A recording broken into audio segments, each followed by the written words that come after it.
नमस्कार, स्वागत है आप सभी का। मैं हूं आपके साथ कुमार कुणाल धीरज। आप देख रहे हैं मुद्दा में आज बातचीत करेंगे उत्तर प्रदेश में मुस्लिम वोट बैंक पर शुरू हुई सियासत की।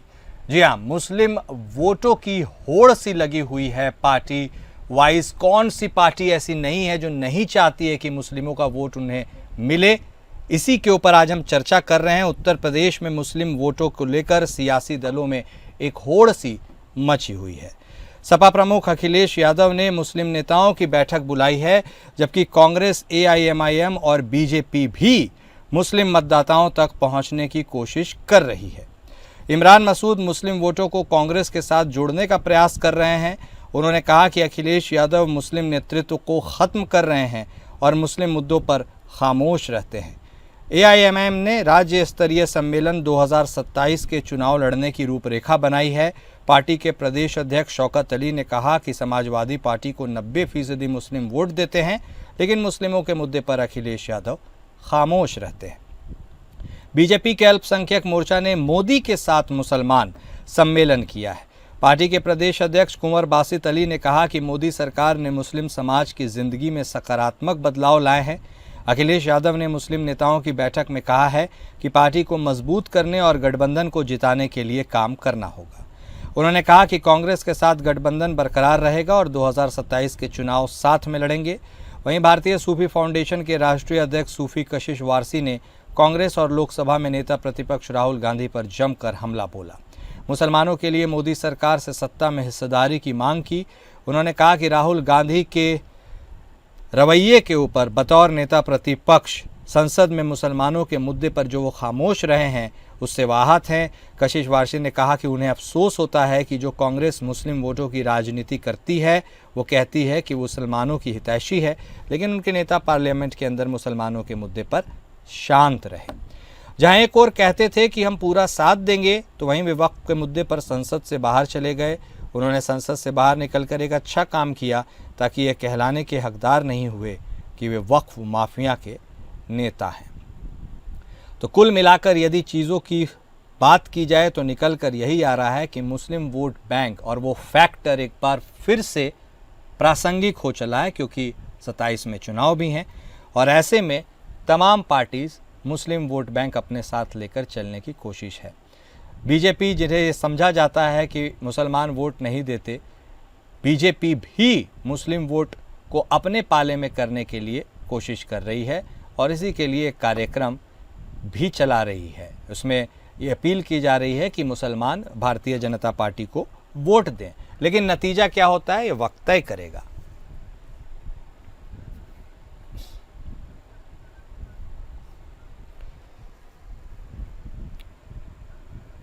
तो मुस्लिम वोट आखिर किसके साथ जाएगा, ये यक्ष प्रश्न बराबर हमेशा से प्रासंगिक रहा है, चाहे किसी भी राज्य की चुनावी फिजा हो। उत्तर प्रदेश में ये किशोर शिफ्ट हो सकता है। इसको लेकर आज हम अपनी चर्चा को आगे बढ़ाते हैं। हमारे साथ हमारे खास मेहमान जुड़ चुके हैं। हमारे साथ समाजवादी पार्टी के तरफ से बतौर प्रवक्ता जगदीश सिंह चौहान साहब जुड़ चुके हैं। भारतीय जनता पार्टी के तरफ से बतौर नेता शांत प्रकाश जाटव साहब भी हमारे साथ जुड़ चुके हैं। थोड़ी देर में कांग्रेस पार्टी के तरफ से बतौर प्रवक्ता तमजीद अहमद भी हमारे साथ जुड़ जाएंगे। आप सभी खास मेहमान का स्वागत है। सबसे पहले शुरुआत जगदीश सिंह चौहान साहब आप ही के साथ करते हैं। देखिए, आमतौर पर यह माना और समझा जाता रहा है कि जो मुस्लिम वोट है खास तौर पर उत्तर प्रदेश में, वो आपके साथ जाता है। कांग्रेस का तो ग्राउंड वहाँ पर कुछ ज़्यादा मजबूत नहीं है। आप मिलकर चुनाव लड़ते हैं तो मुस्लिम वोट आपके तरफ रहता है। बीएसपी अब बहुत ज़्यादा प्रासंगिक रही नहीं है सीटों के लिहाज से। ऐसे में लगता है 27 की वह परीक्षा की घड़ी में मुसलमान हर बार की तरह आपके साथ रहेगा, या फिर बीजेपी जो कोशिश कर रही है, कांग्रेस भी कर रही है, उसका भी कुछ असर देखा जा सकता है। कुणाल जी, देखिए, आपने तो पूरी बात ही कह दी। जो सत्य है वो आपने खुद ही कह दिया है कि देखिए, उत्तर प्रदेश में मुस्लिम मतदाता समाजवादी पार्टी के साथ है।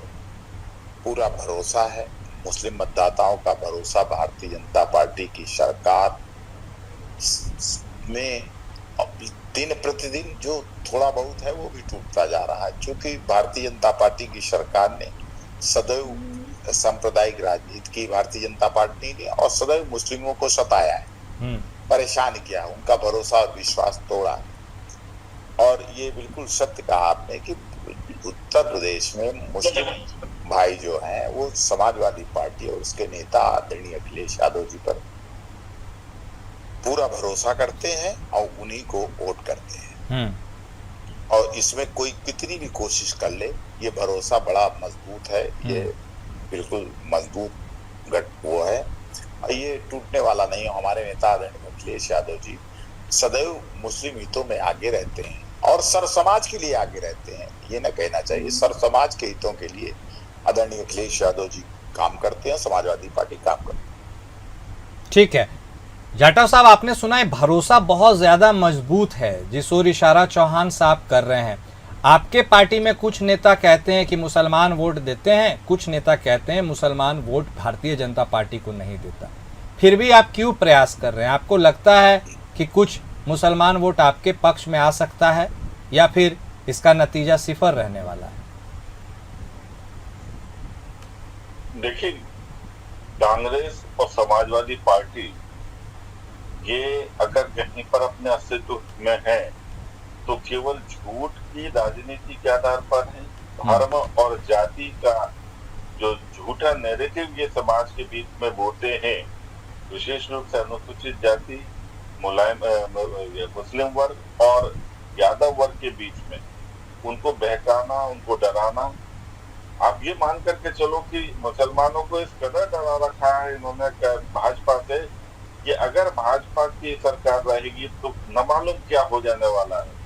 अरे आप डर खत्म कर दो जाटव साहब, आपकी सरकार है, आप डर खत्म करिए। बात का बोलना है जगदीश जी, बात अपनी बात बोलना प्रवक्ता है आप। तो जिस तरीके से कांग्रेस और ये समाजवादी पार्टी ने जो डराने का जो काम किया पिछले 11 वर्ष में, हमारे काम ने जो डेवलपमेंट का काम हुआ, हिंदू मुसलमान किसी को उसकी जाति नहीं बल्कि उसकी जरूरत के आधार पर सुविधाएं मिली, आज उस चीज का लाभ सब लोग ले रहे हैं। इनके तमाम झूठे नैरेटिव जो हैं वो उपचुनाव में अभी पिछले उसमें स्पष्ट हो गया। और जिस तरीके से खुदरती में जहाँ पर ये अपना एक क्षेत्र वर्चस्व समझते थे, वहां पर मुसलमानों ने इनको जमीन कटा दी, पूरी हालत करी। 10 में से सिर्फ एक सीट लेकर के जो है ना समाजवादी पार्टी अपनी पीठ पक्का पा रही है। मुसलमान जो है पूरी तरीके से समाजवादी पार्टी और कांग्रेस से बेजार हो चुका है और मुस्लिम को दिख रहा है कि अगर अपना और बच्चों का भविष्य बनाना है तो भय में नहीं बल्कि कांग्रेस भाजपा में भरोसे के साथ में चलना होगा। और सही मायने में आप देखना कि इस बार जो है 2027 उत्तर प्रदेश के चुनाव में आप मुस्लिम मतदाताओं को भाजपा में बहुत बड़ी तादाद में जो है, मैं मान करके चलता हूँ कि 20% से ज्यादा वो वोट जो है इस बार हमें मिलेगा मुसलमान का।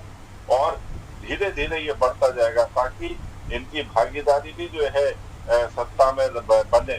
और उस चीज को मैं समझता हूँ कि पूरी तरीके से मुस्लिम समाज का जो संभ्रांत वर्ग है वो समझ भी पा रहा है और वो आने वाले दिनों में भाजपा को पूरी तरीके से तन्मयता के साथ में सहयोग देने वाला। ठीक है चौहान साहब, आपके गले उतर रही है क्या जाटव साहब की बात? क्योंकि आमतौर पर यह आरोप लगता है कि वो ध्रुवीकरण की राजनीति करती है बीजेपी, और जो नैरेटिव भी सेट होती है वो हिंदू बनाम मुस्लिम होती है। ऐसे में भी मुसलमान कॉन्फिडेंस दिखाएगा क्या बीजेपी में? देखिए, ये जाटव साहब भी जानते हैं अच्छी तरह से कि जिस तरह से आग उगलते हैं मुस्लिम भाइयों के खिलाफ ये लोग, जिस तरह से उनके हितों के खिलाफ ये बात करते हैं, और केवल ये जाटव साहब भी जानते हैं कि भारतीय जनता पार्टी के नेता अगर कहते हैं कि हम मुस्लिम उन्हें वोट करेगा तो ये इनका केवल और केवल हमें लगता है ये जानते हुए भी ख्याली पुलाव पकाते हैं। भारतीय जनता पार्टी की नीति और नीति ऐसी है, आप स्वयं इनका उत्तर दे देते हैं कि इनके नजदीक नहीं फटकता है, इन पे भरोसा नहीं है। और समाजवादी पार्टी और उसके नेता समाजवादी विचारधारा से देव मुलायम सिंह यादव जी के टाइम से समझ लीजिए कि ये भरोसेमंद गठबंधन है मुस्लिम भाइयों का। मुस्लिम समाजवादी पार्टी को अपनी पार्टी मानता, अपना घर समझता है और सदैव जो है हम धन्यवाद देंगे कि मुस्लिम भाई सदैव जो है 100% वोट करते हैं समाजवादी पार्टी को। कोई भी आ जाए, और पूरा भरोसा है कि जिस तरह से मुस्लिम भाई हैं वो भविष्य में भी हम लोगों को सदैव आदरणीय अखिलेश यादव जी के हाथों को मजबूत करते रहेंगे। लेकिन चौहान साहब, मुसलमान वर्ग में से कुछ लोग वो भी निकल कर सामने आते हैं जो कहते हैं समाजवादी पार्टी और कांग्रेस को भी आपके साथ लपेटे में रहते, कहते हैं आप लोग सिर्फ उन्हें तेज पत्ते की तरह यूज करते हैं, वोट बैंक की तरह यूज करते हैं, उनके लिए आप खड़े नहीं रहते हैं, वोट ले लेते हैं फिर छिटक देते हैं। ऐसा खड़े न रहे, ये जो लोग, ये भारतीय जनता पार्टी के सिखाए पढ़ाए लोग बोलते हैं इस तरह की बात। कोई बोल दे, वैसे कोई बोलता नहीं है, मैंने अभी कभी सुना नहीं है। एक आधा कोई बोल दे तो उसकी कोई वॉइस नहीं होती, उसका कोई समर्थक नहीं मिलेगा, सेकेंडर उसको नहीं मिलता है। क्योंकि समाज वह जानता है 90% वोट कुणाल जी ऐसे थोड़ी समाजवादी पार्टी को करते हैं। 100% 90% मीन्स 100% लोग समाजवादी पार्टी वोट करते हैं। और इससे ये मतलब होता है कि उनका भरोसा हमारे प्रति, हमारे नेता आदरणीय अखिलेश यादव जी के प्रति जो है, इसमें कोई दो राय नहीं है। किसी एक आधा कोई चिल्ला दे तो वो किराए का टट्टू होगा, चिल्ला देगा। हाँ, ये बातें अभी ताजा तरीन तौर पर भारतीय सूफी फाउंडेशन के राष्ट्रीय अध्यक्ष सूफी कशिश वारसी ने की है। तेज पत्ते से तुलना की है मुसलमानों की, इसलिए मैंने यह सवाल आपसे पूछा। जाटव साहब, हाँ बोलिए। इसी तरह कुणाल जी ये लोग ढूंढ लाते हैं किसी न किसी को, किसी न किसी को राष्ट्रीय अध्यक्ष बना देंगे, चाहे कुछ कर देंगे।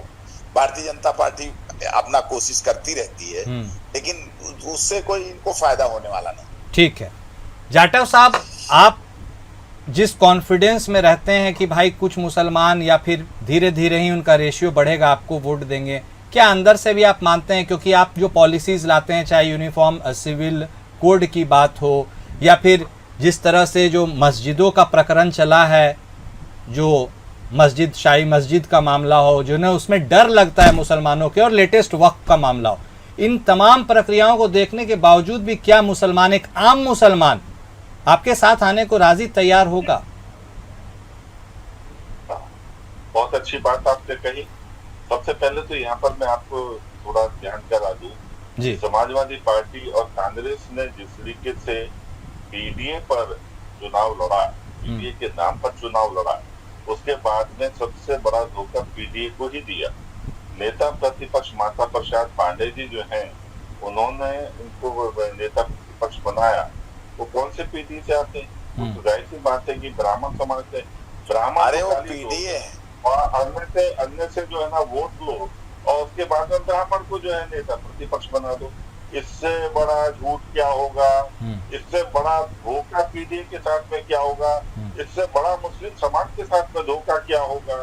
आप स्पष्ट रूप से देख पा रहे हैं। और इसीलिए जो वारसी साहब ने जो कही है ना बात, की तेज पत्ते की तरह इस्तेमाल करते हैं, बिल्कुल ठीक उसी तरीके से समाजवादी पार्टी केवल मुसलमान को इस्तेमाल कर रही है। अब दूसरी बात, वक्फ बिल में संशोधन जो है वो केवल और केवल मुसलमान के हित के लिए है।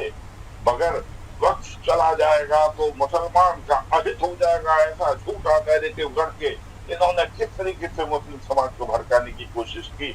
मगर सही मायने में वक्फ का अब लाभ जो है मुस्लिम समाज को होने वाला है।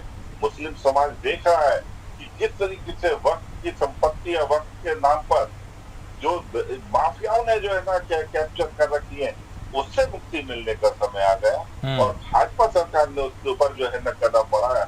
अब उनको इस चीज का बोध हो रहा है कि हाँ, आने वाले समय में जो वक्त की संपत्तियां हैं उनका जायज इस्तेमाल होगा, और उसका जायज इस्तेमाल का लाभ जो है वो सीधे तौर पर मुस्लिम वर्ग को मिलेगा। नहीं, खैर वो बात आप कह रहे हैं ठीक है, वो तो डिबेटेबल भी है कि मुस्लिम वर्ग का लाभ जो है वो, हाँ, मुस्लिम वर्ग में बहुत सारे लोग हैं जो इस बात से इत्तेफाक रख सकते हैं कि इससे लाभ होगा। कुछ लोग वैसे भी हैं जो कह रहे हैं कि नहीं, दमनकारी नीति है। इन सब के बीच राज शर्मा साहब भी बतौर प्रवक्ता कांग्रेस पार्टी से हमारे साथ जुड़ चुके हैं। शर्मा साहब, देखिए, आपसे स्ट्रेट सवाल हम पूछते हैं। आप मिलकर तो लड़ेंगे चुनाव समाजवादी पार्टी के साथ उत्तर प्रदेश में, लगभग तय है, मोहर लगे या ना लगे। ऐसे में आपकी पार्टी अलग से मुसलमानों की हितैषी बन रही है, दूसरी तरफ समाजवादी पार्टी के बारे में भी कहा जाता है कि 90% मुसलमान उसको वोट दे रही है। ये जो फ्रेंडली फाइट कीजिएगा, इस फाइट में यदि भविष्य में आपके पाले में कुछ नुकसान होता है तो फायदा किसको होगा?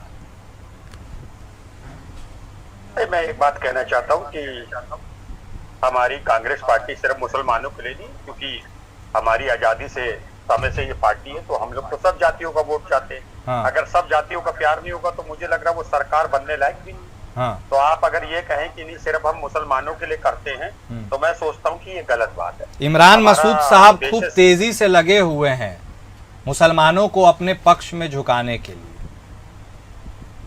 नहीं, वो ठीक है, वो कहते हैं, वो ठीक है, हर आदमी का कहने का। देखिए, क्या भारतीय जनता पार्टी नहीं करती है?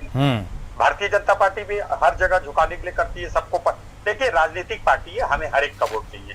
जितना मुझे शांता प्रकाश जी की वोट की अहमियत है, उतनी राज शर्मा की, उतनी आपकी है। तो हम लोग अगर वोट पाने के लिए, बस ये होना चाहिए, सकारात्मक रवैया अपनाना चाहिए, जिससे कि देश में एक नकारात्मक रवैया ना बन पाए। और भारतीय जनता पार्टी का एक उद्देश्य क्या होता है, ये आप मुझे बता दीजिए, भारतीय जनता पार्टी कभी भी, इनका कोई भी नेता, कोई भी प्रवक्ता अपने काम या अपनी कॉपी जांचता हो। सिर्फ इनका क्या काम है? दूसरे की बात। अरे भाई, 2014 से सरकार आपकी है, आप अपने काम को गिनाने का समय है। आप पहले 2-3 साल हुए थे, पहले टर्म में आपने कहा अभी हमें बहुत कुछ करना था, लोगों ने दूसरी बार प्यार दे दिया था। दूसरी बार आपने कहा कुछ काम छूट गए, पता ही नहीं कौन से काम, तीसरी बार दे दिया। तो मेरा ये मानना है कि बार बार आप दूसरे पे उंगली उठा रहे हो, कभी अपने गिरेबान पे भी जांच लो। और रही बात मुसलमान की, तो क्या मुसलमान देश का नागरिक नहीं? सब लोग हैं यहाँ पे, 6 से 7 धर्म के लोग रहते हैं। अच्छा, लोकतांत्रिक व्यवस्था हमारी है और धर्मनिरपेक्ष राज्य है हमारा। जिस अगर धर्मनिरपेक्ष से बीजेपी को नफरत है तो उसमें मैं कुछ नहीं कर सकता, लेकिन मैं अपनी पार्टी का पक्ष रख सकता हूं कि मेरी पार्टी हर धर्म को, हर जाति को पसंद करती है। और कांग्रेस पार्टी एक ऐसी पार्टी थी जिसको हर धर्म का वोट मिलता। भारतीय जनता पार्टी स्वयं में कहती है मुझे इस धर्म का वोट नहीं मिलता, मुझे उस धर्म का वोट नहीं मिलता। और मेरा ये मानना है, जो इंडिया की जमीन पे रह रहा है, भारत की जमीन पे रह रहा है, उसको सरकार से हक है और सरकार का उस पे हक है। लेकिन एक और चीज बताना चाहता हूँ, भारतीय जनता पार्टी और हमारी कांग्रेस में एक अंतर है। जब देश आजाद हुआ था तो हम उससे पहले या तो भारत के लोग गुलाम थे या किसी की प्रजा थे। अगर चाहते नेहरू जी तो 25 से 30-35 साल इलेक्शन नहीं कराते, लेकिन उन्होंने नागरिकता देने के लिए इलेक्शन कराया, जिससे कि हम लोग एक भारत के नागरिक गिनने लगे। लेकिन भारतीय जनता पार्टी अब वही रवैया अपना रही है, हिटलर शाही पे आ रही है और देश के लोगों को नागरिक न समझ के एक गुलाम और या प्रजा समझती है, जिससे देश का नुकसान हो रहा है। और देश के जो आने वाली हमारी संतानें हैं उनके लिए बड़ा नुकसानदायक है। और मैं तो ये मानता हूँ कि देश की जनता भारतीय जनता पार्टी को जान चुकी है, इसकी सरकार की नीयत और खोट को जान चुकी है। और मुझे लग रहा है कि इस बार देश के वोटर इसको उखाड़ फेंके। ठीक है, मैं आप सबसे सर एक सवाल पूछूंगा। एक साइलेंट फैक्टर है, चौहान साहब शुरुआत आपके साथ। AIMIM आमतौर पर मुस्लिम वोटों में बिखराव जितना ज्यादा होगा, कहा यह जाता है कि भारतीय जनता पार्टी को फायदा उतना ज्यादा होगा। ऐसे में राह में बहुत रोड़े हैं, AIMIM भी दावा ठोक रही है हम भी तो चुनाव लड़ेंगे, वो आप ही का तो वोट काटेगी चौहान साहब, उससे आप क्या कुछ समझ कर चल रहे हैं? हमारा देश का मतदाता बहुत होशियार है। हाँ, वो बहुत समझदारी से वोट करता है।